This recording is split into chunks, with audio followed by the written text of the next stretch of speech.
Hello and welcome to exam आज की YouTube channel. इस वीडियो में हम लोग देखने वाले हैं बिहार एसएससी एडिटोरिया का प्रैक्टिस सेट, जिसमें हम लोग जीके जीएस के क्वेश्चन को डिटेल में डिस्कस करते हैं। तो एक सेट में टोटल 75 जीके के क्वेश्चन रहता है और जीएस भी मिक्स रहता है, उसको डिटेल में हम लोग डिस्कस करते हैं। अभी तक हम लोग सेट 4 तक डिस्कस कर चुके हैं, ये सेट 5 हम लोग डिस्कस करने वाले हैं। और डेली एक सेट आता है, डेली दिन में 2 बजे एक सेट अपलोड कर दिया जाता है। तो आप लोग इस चैनल को सब्सक्राइब करके बेल आइकन को दबाइए ताकि आने वाले सभी वीडियो को नोटिफिकेशन आपको मिलते रहे। इसका पीडीएफ लेने के लिए आप टेलीग्राम और व्हाट्सएप ग्रुप में ज्वाइन हो सकते हैं, जो आपको वीडियो के डिस्क्रिप्शन में लिंक देखने को मिल जाएगा। इस चैनल पे अगर आप जाएंगे तो आपको ढेर सारा एग्जाम का आपको क्लासेस देखने को मिल जाएगा, जैसे एसएससी जीडी और बहुत सारे करंट अफेयर्स भी यहाँ पे देखने को मिलेगा। जो टॉपिक वाइज करंट अफेयर यहाँ पे पढ़ाया जाता है, तो सब कुछ यहाँ पे आपको डिटेल में मिल जाएगा। और अगर आप चाहते हैं कोई भी प्रॉब्लम हो उसको सॉल्व करना, तो 8287277311 पे आप मैसेज भी कर सकते हैं या कॉल भी कर सकते हैं। तो चलिए हम यहाँ पे सेट 5 स्टार्ट करते हैं। सेट 5 का क्वेश्चन नंबर 1। सबसे पहले इसको हम क्या करते हैं, थोड़ा सा जूम ताकि आपको क्वेश्चन अच्छा से दिखाई दे। पेन का साइज थोड़ा सा पतला करते हैं और क्वेश्चन नंबर 1 स्टार्ट करते हैं। बोला, संयुक्त राष्ट्र महासभा द्वारा विश्व सतत परिवहन दिवस किस तिथि को मनाने की घोषणा की गई है? तो विश्व सतत परिवहन दिवस मनाया जाता है 26 नवंबर को। ऑप्शन बी राइट आंसर हो जाएगा, ऑप्शन बी। नेक्स्ट है ऑपरेशन उपलब्ध। ऑपरेशन उपलब्ध का संबंध है किससे है? ऑपरेशन उपलब्ध का संबंध या आरपीएफ से है? ऑप्शन ए राइट आंसर हो जाएगा। आरपीएफ जो रेलवे टिकट की कालाबाजारी है उसको रोकने के लिए आरपीएफ के द्वारा ऑपरेशन उपलब्ध चलाया गया था। तीसरा नंबर क्वेश्चन है, 53वां दादा साहब फाल्के पुरस्कार 2021 से किस अभिनेता अभिनेत्री को सम्मानित किया गया? यह सम्मानित किया गया Waheeda Rehman. Option D right answer हो जाएगा, वहीदा रहमान। ठीक है, जिनको 53वां दादा साहब फाल्के पुरस्कार 2021 से सम्मानित किया गया था। ठीक है, चलिए नेक्स्ट हम लोग देख लेते हैं 4 नंबर क्वेश्चन।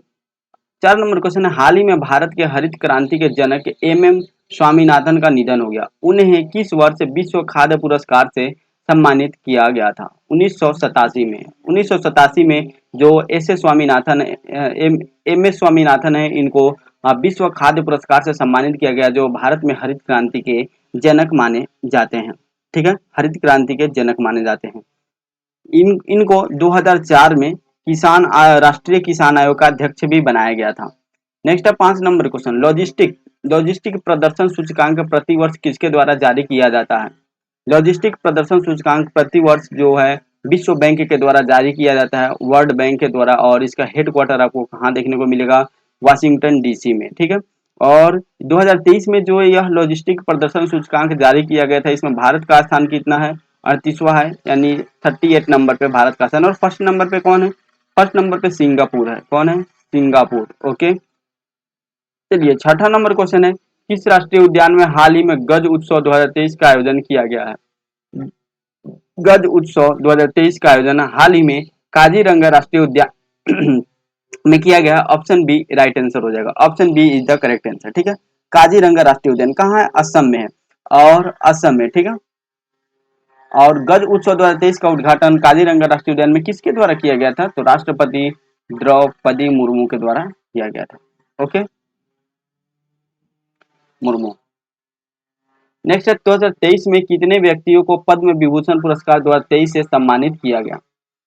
6 व्यक्तियों को। टोटल कितने व्यक्तियों को? 6 व्यक्तियों को 2023 में पद्म विभूषण दिया गया। और 6 व्यक्ति कौन कौन से हैं?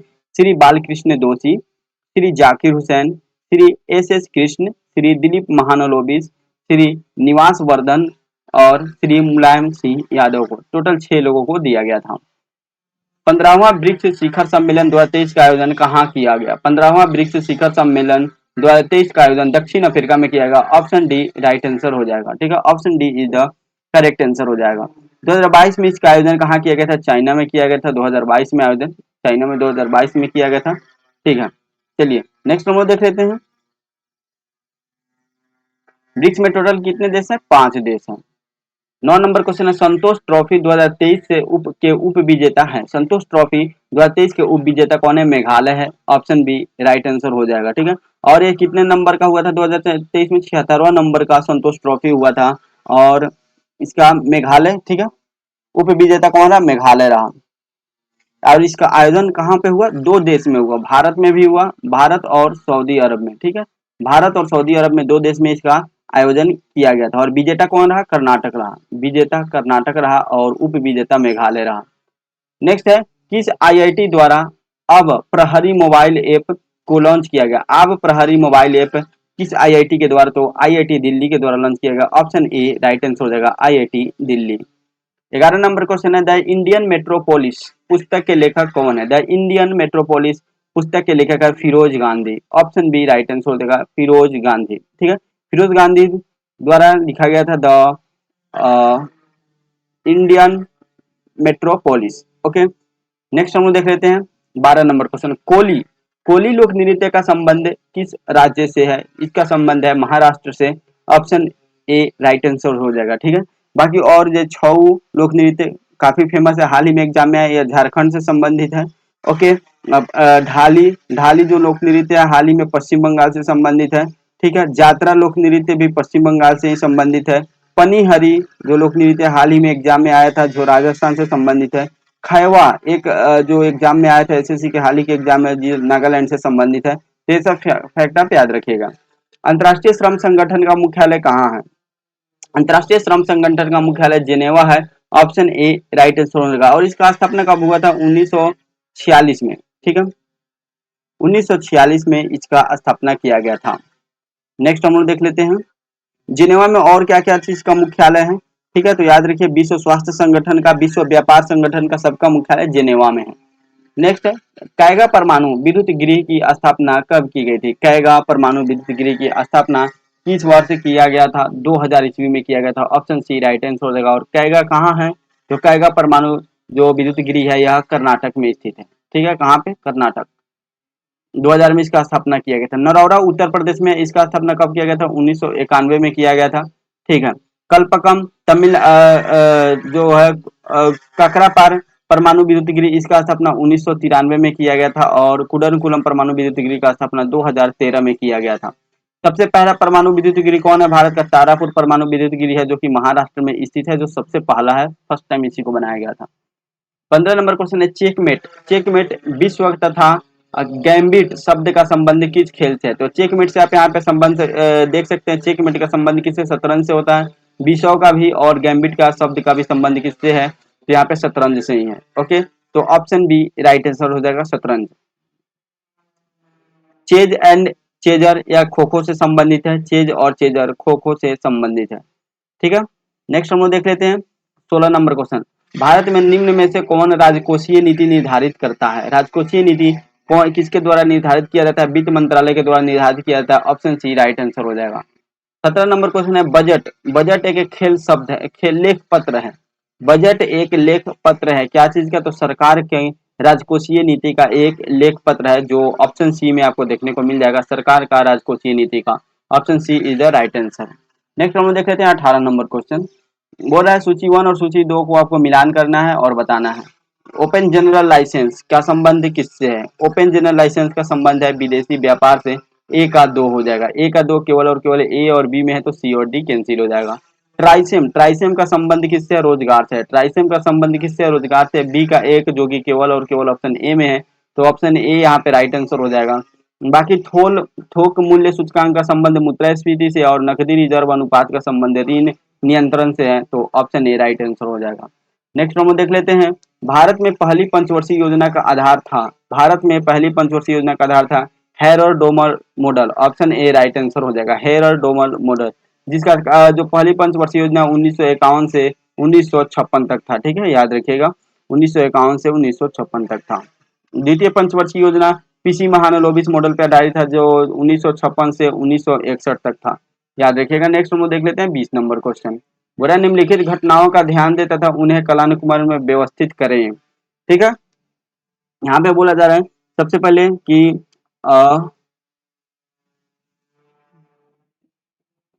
हरित क्रांति, गरीबी हटाओ, बैंकों का राष्ट्रीयकरण और हरित क्रांति। सबसे पहले अगर देखेंगे तो हरित क्रांति जो प्रारंभ हुआ था 1966-67 में प्रारंभ हुआ था। ठीक है, और बैंकों का राष्ट्रीयकरण कब किया गया था? 1969 में किया गया था, 19 जुलाई 1969 को किया गया था। और गरीबी हटाओ का नारा इंदिरा गांधी द्वारा 1971 में दिया गया था। तो यहाँ पे 66-67 में सबसे पहले हरित क्रांति हुआ था, तो सबसे पहले तीसरा हो जाएगा, उसके बाद दूसरा हो जाएगा और उसके बाद पहला हो जाएगा। 3 2 1 किस ऑप्शन में? ऑप्शन बी में, ऑप्शन बी राइट आंसर हो जाएगा। नेक्स्ट हम लोग देख लेते हैं 21 नंबर क्वेश्चन। गोरा निम्नलिखित में से किसका पारिस्थितिकी संतुलन से संबंध नहीं है? पारिस्थितिकी संतुलन से संबंध इनमें से किसका नहीं है? तो औद्योगिक जो प्रबंधन है इसका संबंध पारिस्थितिकी संतुलन से नहीं है, ऑप्शन सी राइट आंसर हो जाएगा। बाकी जल प्रबंधन का संबंध है, वनरोपण का और वन्य जीव संरक्षण का संबंध पारिस्थितिकी संतुलन से है। 22 नंबर क्वेश्चन है, अगर उनमें विद्रोहियों से एक भी योग्य नेता निकला होता तो हम सदा के लिए हार जाते। 1857 के विद्रोह के संबंध में उपरोक्त टिप्पणी किसने की है? यह उपरोक्त टिप्पणी जॉन लॉरेंस के द्वारा किया गया था, ऑप्शन बी राइट आंसर हो जाएगा, जॉन लॉरेंस। ठीक है, 10 मई 1857 को जो 1857 की क्रांति है ये शुरू हुआ था। उस समय भारत के जो गवर्नर जनरल थे वो लॉर्ड कैनिंग थे। उसके बाद फिर 1858 में इनको गवर्नर जनरल से वायसराय बना दिया गया था। क्या बना दिया गया था? वायसराय बना दिया था, और भारत के पहले वायसराय थे लॉर्ड कैनिंग। नेक्स्ट है, भारत में न्यायिक सेवा का जनक किसे कहा जाता है? भारत में न्यायिक सेवा का जनक वारेन हेस्टिंग को बोला जाता है, ऑप्शन ए राइट आंसर हो जाएगा, वारेन हेस्टिंग। क्योंकि रेगुलेटिंग एक्ट 1773 के तहत इन्हीं के कार्यकाल में 1774 में जो उच्चतम न्यायालय का स्थापना जो किया गया था, कहाँ पे? कलकत्ता में। सर्वोच्च न्यायालय की स्थापना कलकत्ता में किया गया था। निम्नलिखित में से किसने पटना सिटी में पीर अली के नेतृत्व में हुए विद्रोह को दबाया था? यह कमिश्नर टेलर के द्वारा दबाया गया था, ऑप्शन डी राइट आंसर हो जाएगा। 25 नंबर क्वेश्चन देख लेते हैं। 25 नंबर क्वेश्चन बोल रहा है, भारतीय राष्ट्रीय कांग्रेस का 37वां अधिवेशन जो गया में हुआ था, उस अधिवेशन की अध्यक्षता निम्नलिखित में से किसने की थी? उस अधिवेशन की अध्यक्षता देशबंधु चित्तरंजन दास के द्वारा किया गया था, ऑप्शन सी राइट आंसर हो जाएगा, गया में हुआ था। ठीक है, कब हुआ था? तो इसका जो डेट है यह हुआ था 1922 में। ठीक है, कब हुआ था? 1922 में हुआ था। बाद में चित्तरंजन दास के द्वारा स्वराज पार्टी का स्थापना किया गया, और यही स्वराज पार्टी पहली बार संविधान सभा की मांग भी की थी। संविधान सभा की मांग सबसे पहले स्वराज पार्टी के द्वारा कब? 1924 में किया गया था। नेक्स्ट है 26 नंबर क्वेश्चन, निम्नलिखित घटनाओं को कालानुक्रम व्यवस्थित कीजिए और नीचे दिए गए कूट की सहायता से सही उत्तर को चुनिए। यहाँ पे कुछ विद्रोह दिया गया है और इसको आपको बताना है कौन सा विद्रोह कब हुआ था। तो सबसे पहले यहाँ पे मोपला विद्रोह दिया हुआ है। मोपला विद्रोह कब हुआ था? 1921 में हुआ था। जलियांवाला बाग हत्याकांड कब हुआ था? 1919 में हुआ था, 13 अप्रैल 1919 को। चौरी चौरा कांड 1922 में हुआ था, और प्रथम विश्व युद्ध की समाप्ति 1918 में हुआ था। तो सबसे पहले कौन सा काम हुआ था? तो सबसे पहले हुआ था 4 नंबर, 4 नंबर के बाद हुआ था 2 नंबर, 2 नंबर के बाद हुआ था पहला नंबर, और फिर लास्ट में हुआ था तीसरा नंबर 1922 में।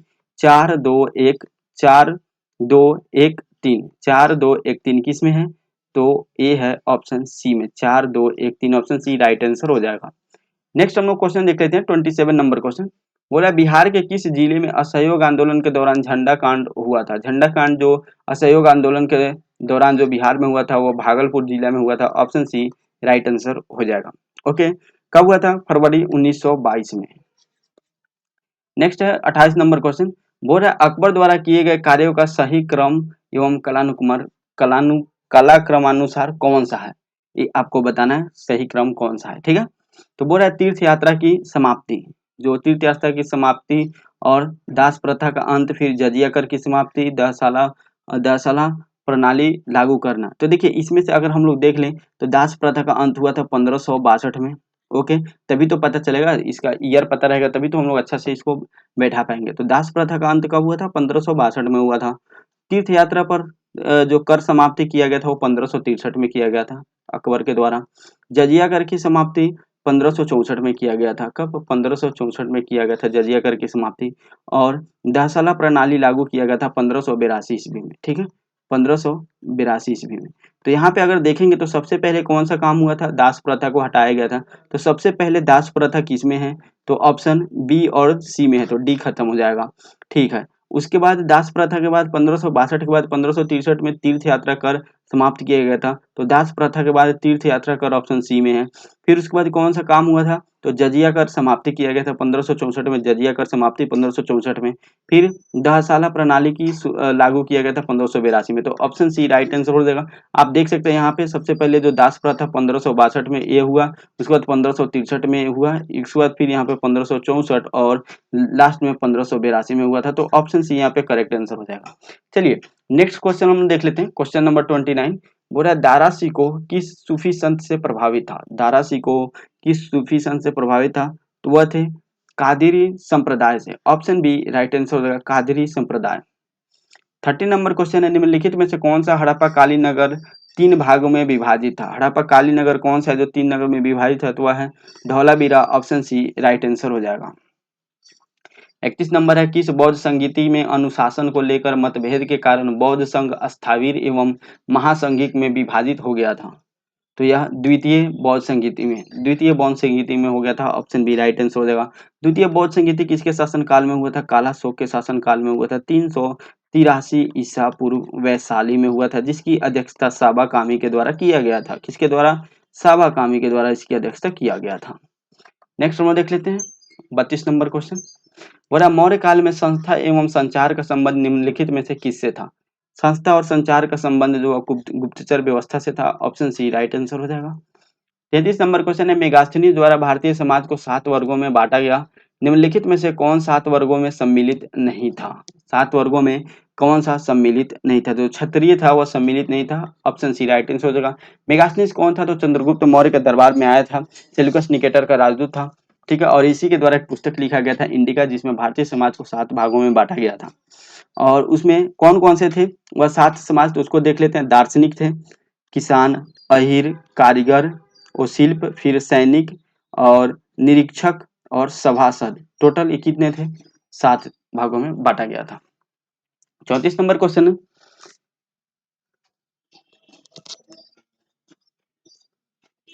34 नंबर क्वेश्चन हम लोग देख लेते हैं। बोला निम्नलिखित में से कौन सा द्वीप भारत और श्रीलंका के मध्य स्थित है? इनमें से कौन सा द्वीप है जो भारत और श्रीलंका के मध्य स्थित है? तो वह रामेश्वर द्वीप है। ऑप्शन सी राइट आंसर हो जाएगा, रामेश्वर द्वीप। 35 नंबर क्वेश्चन है, भारत का कौन सा पतन लौह अयस्क निर्यात करने वाला सर्वप्रमुख पतन है? तो वह जो है वह मारमा गांव जो बंदरगाह है यानी पतन है, वह लौह अयस्क के लिए फेमस है। ऑप्शन ए राइट आंसर हो जाएगा, ठीक है। और ये कहाँ स्थित है? गोवा राज्य में स्थित है। कहाँ पे? गोवा में स्थित है। और जुआरी नदी के मुहाने पे स्थित है। ये भी फैक्ट आप याद रखिएगा। इसका उद्घाटन 1963 में किया गया था और यहाँ से आयात कम और निर्यात ज्यादा होता है। 36 नंबर क्वेश्चन है, हिंद महासागर में सबसे बड़ा द्वीप कौन सा है? हिंद महासागर का सबसे बड़ा द्वीप है Madagascar. Option C right answer हो जाएगा, ठीक है, मेडागास्कर, जिसका क्षेत्रफल लगभग 2,26,658 वर्ग किलोमीटर है। और यह ग्रीनलैंड, न्यू गिनी और बोर्नियो के बाद विश्व का चौथा सबसे बड़ा द्वीप है, लेकिन हिंद महासागर का सबसे बड़ा द्वीप है, ठीक है। 37 नंबर क्वेश्चन है, गंगा का डेल्टा निम्न में से किस प्रकार का डेल्टा का उदाहरण है? गंगा का डेल्टा निम्न में से किस प्रकार के डेल्टा का उदाहरण है? तो चपाकार डेल्टा का उदाहरण है। ऑप्शन सी राइट आंसर हो जाएगा। अल्पस पर्वत के उत्तरी ढाल के सहारे स्विट्जरलैंड में बहने वाला स्थानीय पवन है। कौन सा है वह स्थानीय पवन? तो फॉन है। ऑप्शन बी राइट आंसर हो जाएगा। 39 नंबर क्वेश्चन है, भूकंप का सर्वाधिक प्रभाव डैश पर होता है? भूकंप का सर्वाधिक प्रभाव किस पे होता है? तो अधिकेंद्र पे होता है। ऑप्शन ए राइट आंसर हो जाएगा। 40 नंबर क्वेश्चन है, निहारिका क्या है? निहारिका क्या है ये बताना है। जो निहारिका है एक तप्त गैस का बादल है। ऑप्शन ए राइट आंसर हो जाएगा, एक तप्त गैस का बादल है। चलिए नेक्स्ट हम देख लेते हैं 41 नंबर क्वेश्चन। 41 नंबर क्वेश्चन बोल रहा है कि वन्य जीव अभ्यारण्य है और यहाँ पे राज्य है, इसमें आपको बताना है, ठीक है। तो नाम दफा जो वन्य जीव अभ्यारण्य है यह अरुणाचल प्रदेश से संबंधित है। ए का 2 हो जाएगा, ठीक है। पेरियार जो है पेरियार वन्य जीव अभ्यारण्य केरल से संबंधित है। बी का 4 हो जाएगा। बांदीपुर वन्य जीव अभ्यारण्य कर्नाटक से संबंधित है। सी का 1 हो जाएगा, ओके। और लामजाओ नेशनल पार्क मणिपुर से संबंधित है, जो 4 का डी का 3 हो जाएगा। तो याद रखिएगा, ए का 2, बी का 4, सी का 1 और डी का 3 ऑप्शन ए में है। ऑप्शन ए राइट आंसर हो जाएगा। ओके नेक्स्ट हम देख लेते हैं 42 नंबर क्वेश्चन बोला है, निम्नलिखित में से कौन सी महत्वपूर्ण विशेषता संघीय सरकार की नहीं है? संघीय सरकार की है। इसमें से कौन सी विशेषता जो है वह संघीय सरकार की विशेषता है, ये आपको बताना है, ठीक है। तो संविधान की सर्वोच्चता, ये तो संघीय संविधान सरकार की विशेषता है। दो या अधिक स्तरों वाली सरकार, ये भी सही है। और स्वतंत्र न्यायपालिका, ये भी सही है। और आपातकालीन का प्रावधान जो है वो संघीय सरकार की व्यवस्था नहीं है, ठीक है, बल्कि ये एकात्मक सरकार की व्यवस्था है, ठीक है। तो यहाँ पे 1 2 3 हो जाएगा, 1 2 3 ऑप्शन सी में है। ऑप्शन सी राइट आंसर हो जाएगा। चलिए 43 नंबर क्वेश्चन है, प्राण एवं दैहिक स्वतंत्रता के अधिकार का वर्णन संविधान के किस अनुच्छेद में है? संविधान के अनुच्छेद 21 में है। ऑप्शन सी राइट आंसर हो जाएगा। अनुच्छेद 21 में प्राण एवं दैहिक स्वतंत्रता एवं संरक्षण की बात की गई है। अनुच्छेद 20 में अपराधों के लिए दोष सिद्धि के संबंध के संरक्षण की बात की गई है। अनुच्छेद 22 में कुछ दशाओं में गिरफ्तारी और निरोध से संरक्षण की बात की गई है। और अनुच्छेद 23 में मानव दुर्व्यवहार व बाल श्रम के निषेध की बात की गई है। नेक्स्ट हम लोग देख लेते हैं 44 number question. Board 44 number question कि किस राज्य के लोक सेवा आयोग के कार्यों को निम्नलिखित में से किस राज्य की लोक सेवा आयोग के कार्यों को निम्नलिखित में से किस एक के अनुमोदन से संघ लोक सेवा आयोग को सौंपा जा सकता है? तो वह भारत के राष्ट्रपति के अनुमोदन से सौंपा जा सकता है। ऑप्शन डी राइट आंसर हो जाएगा। ठीक है, यानी राज्य के लोक सेवा जो आयोग है अगर वो अच्छा से काम नहीं कर रही है तो उसका जो कार्य है वह संघ लोक सेवा आयोग यानी यूपीएससी को सौंपा जा सकता है। किसके सिफारिश पे? तो भारत के राष्ट्रपति के सिफारिश पे, इनके अनुमोदन पे। 45 नंबर क्वेश्चन, निम्नलिखित में से नीति निर्देशक तत्वों के बारे में क्या असत्य है? नीति निर्देशक तत्वों के बारे में क्या असत्य है? तो यह इनका मूल उद्देश्य राजनीतिक लोकतंत्र की स्थापना करना है। राज्य के नीति निर्देशक तत्वों की राजनीतिक लोकतंत्र की स्थापना करना। ऑप्शन डी राइट आंसर हो जाएगा। नीति निर्देशक तत्व हमारे संविधान के भाग 4 के अंतर्गत है, जिसमें अनुच्छेद 36 से 51 तक का वर्णन किया गया है। ठीक है, यहाँ पे पेन थोड़ा सा नहीं चल रहा है। हाँ, अनुच्छेद 36 से 51 तक का वर्णन इसमें किया गया है। ये फैक्ट आप याद रखिएगा। नेक्स्ट हम लोग देख लेते हैं क्वेश्चन नंबर 46। बोल रहा है वर्तमान में राज्यसभा के कितने सदस्य केंद्र शासित प्रदेश से चुनकर आते हैं? तो वह टोटल 8 सदस्य जो है वह केंद्र शासित प्रदेश से चुन के आते हैं। ऑप्शन राइट आंसर हो जाएगा। राज्यसभा में टोटल कितने 245 सदस्य है और राज्यसभा जो है वह किस अनुच्छेद के अंतर्गत आता है? तो अनुच्छेद 80 के अंतर्गत आता है। 47 नंबर क्वेश्चन है बिहार में लोकसभा के लिए आवंटित सीटों में से कितना अनुसूचित जातियों के लिए आरक्षित की गई है? तो बिहार जो है बिहार में लोकसभा में टोटल 40 सीट है, जिसमें से 6 सीट जो है वह अनुसूचित जातियों के लिए आरक्षित की गई है। ऑप्शन बी राइट आंसर हो जाएगा। नेक्स्ट 48 नंबर क्वेश्चन है भारत के राष्ट्रपति पर महाभियोग चलाने के लिए कम से कम कितने दिनों की पूर्व सूचना आवश्यक है? कितने दिनों की पूर्व सूचना देनी चाहिए राष्ट्रपति को उनको महाभियोग चलाने से पहले? तो 14 दिन की देनी चाहिए। ऑप्शन डी राइट आंसर हो जाएगा।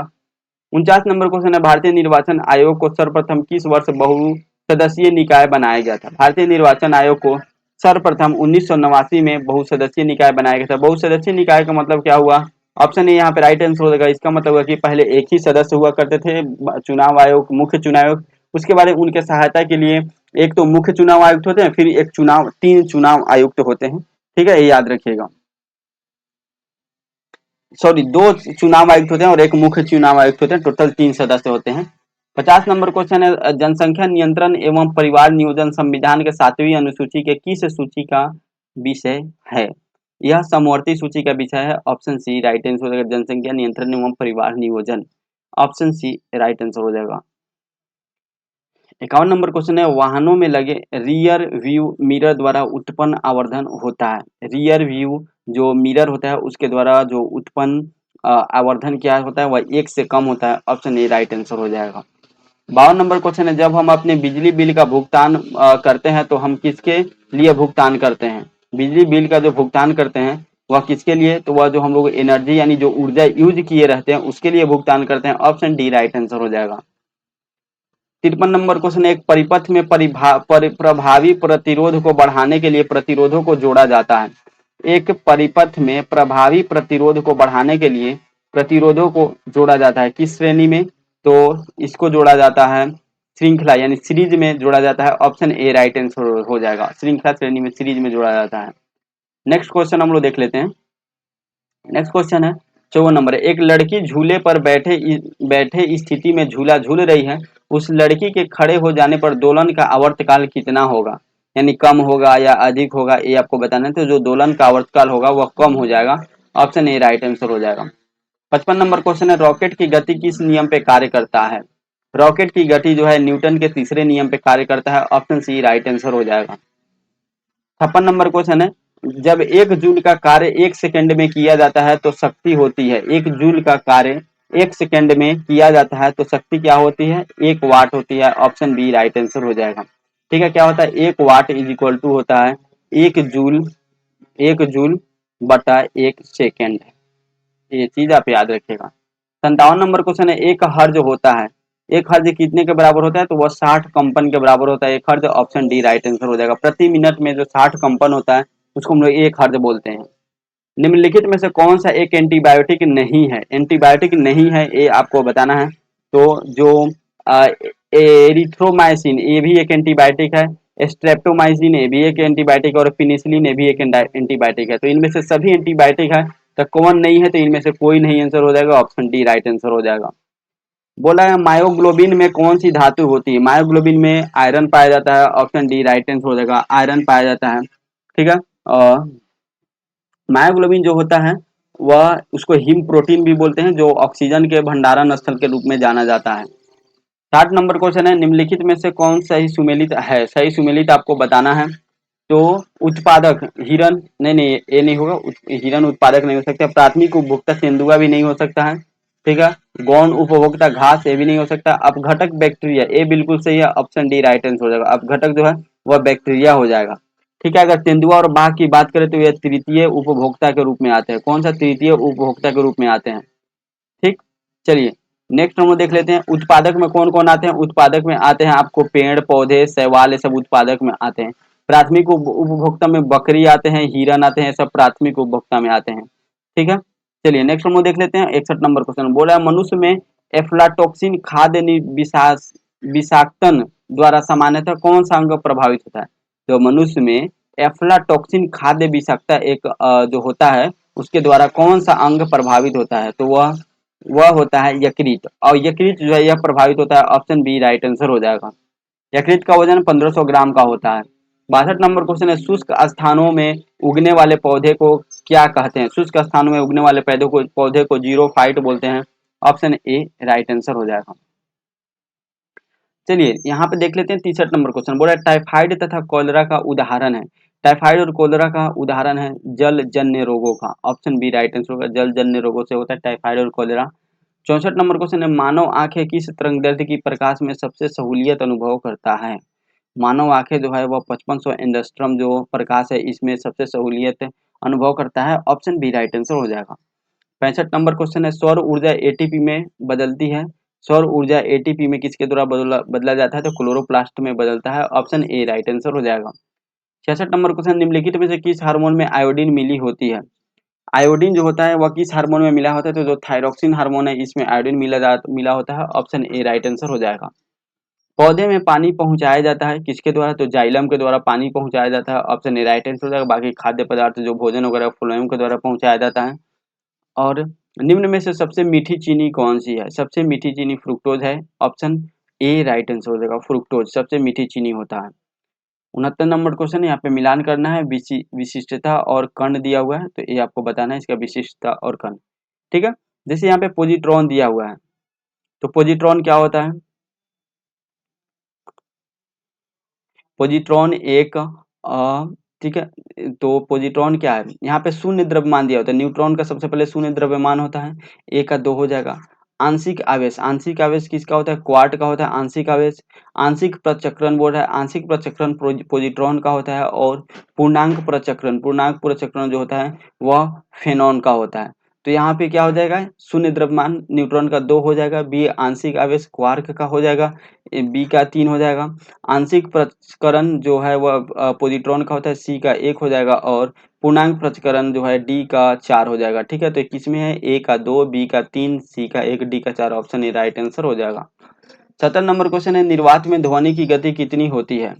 निर्वात में ध्वनि की गति जो होती है वह कितनी होती है? तो 330 किलोमीटर, ये भी नहीं होगा। 330 किलोमीटर पर सेकंड नहीं, 350 नहीं, ये भी नहीं होगा। ठीक है, निर्वात में जो ध्वनि की गति शून्य होती है, कितनी होती है? शून्य होती है। ठीक है, तो ऑप्शन डी राइट आंसर हो जाएगा। 71 नंबर क्वेश्चन है, निम्नलिखित में से कौन सा मूल तत्व है? इसमें से कौन सा मूल तत्व है? तो जो हीरा है ये मूल तत्व है। सेम क्वेश्चन आपको सेट 4 में भी देखने को मिला होगा। चलिए नेक्स्ट हम देख लेते हैं, सेट 4 या सेट 3 में था सेम क्वेश्चन। नेक्स्ट हम देख लेते हैं 72 नंबर क्वेश्चन बोला निम्नलिखित में से कौन सा विस्फोटक नहीं है? विस्फोटक नहीं है ये बताना है। तो इसमें जो नाइट्रोक्लोरोफॉर्म जो है यह विस्फोटक नहीं है, ऑप्शन सी राइट आंसर होगा। ये भी क्वेश्चन सेट 2 या सेट 3 में रिपीट था। ठीक है, 73 नंबर क्वेश्चन है, फायर अलार्म में निम्नलिखित में से किसका उपयोग किया जाता है? फायर अलार्म में फोटो सेल का उपयोग किया जाता है, ऑप्शन सी राइट आंसर हो जाएगा। 74 नंबर क्वेश्चन है, पुलिस द्वारा नशे में गाड़ी चलाने वाले की सांस की जांच के लिए फिल्टर पेपर पर क्या होता है? क्या होता है फिल्टर पेपर पे? तो पोटेशियम डाइक्रोमेट सल्फ्यूरिक अम्ल होता है। ऑप्शन ए राइट आंसर हो जाएगा, पोटेशियम डाइक्रोमेट सल्फ्यूरिक अम्ल। 75 और लास्ट क्वेश्चन है, बादल और वायुमंडल का तैरना किस कारण होता है? बादल और जो वायुमंडल है इसका तैरना जो है श्यानता के कारण होता है। ऑप्शन डी राइट आंसर हो जाएगा। तो हम लोग टोटल सेट 5 जो है कंप्लीट कर चुके हैं, सेट 5 तक हम लोग कंप्लीट कर लिए। मिलते हैं सेट 6 में। अगर आपको वीडियो अच्छा लगता है तो आप लोग वीडियो को लाइक कीजिए, अपने दोस्तों के साथ शेयर कीजिए और चैनल को सब्सक्राइब करके बेल आइकन को दबा दीजिए ताकि आने वाले सभी वीडियो का नोटिफिकेशन आपको मिलते रहे। मिलते हैं नेक्स्ट वीडियो में। आज के वीडियो में इतना ही, तब तक के लिए जय हिंद, जय भारत।